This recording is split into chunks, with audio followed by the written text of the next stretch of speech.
பழைய எதிரிகள் என் ரசிக படையிலே இது தளபதி பேரு கேட்ட விசிலடி இது தளபதி உங்க நெஞ்சு அதிபதி இது தளபதி பேரு கேட்ட விசிலடி இது தளபதி உங்க நெஞ்சு அதிபதி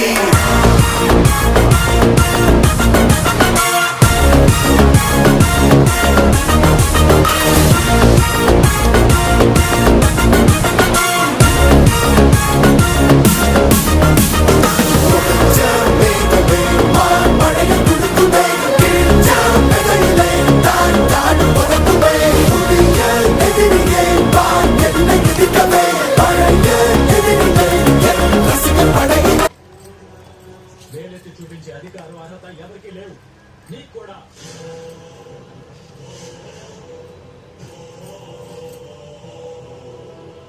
మరోసారి ఏమైనా నువ్వు దీప జీవితం గురించి మాట్లాడితే కార్తిక్ నిన్ను క్షమించిన నేను క్షమించను.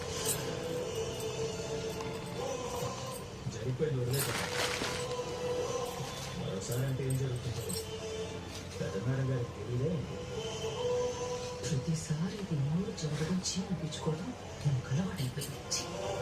సరే సరే, అందరూ జరిగింది వదిలేసి నా భార్యోత్సవంలో పార్టిసిపేట్ చేయవలసిందిగా మనవి.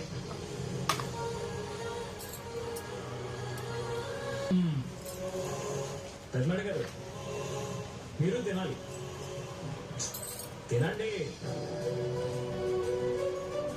బరు తీసుకో. నాకు షుగర్ కదరా.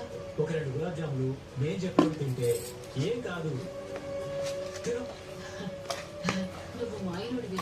నా షుగర్ని కూడా నువ్వే బ్యాలెన్స్ చేస్తావు.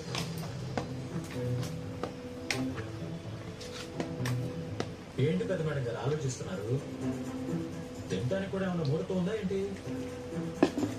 ఏంటి వారు పెద్ద మేడం గారు తినట్లేదేంటి?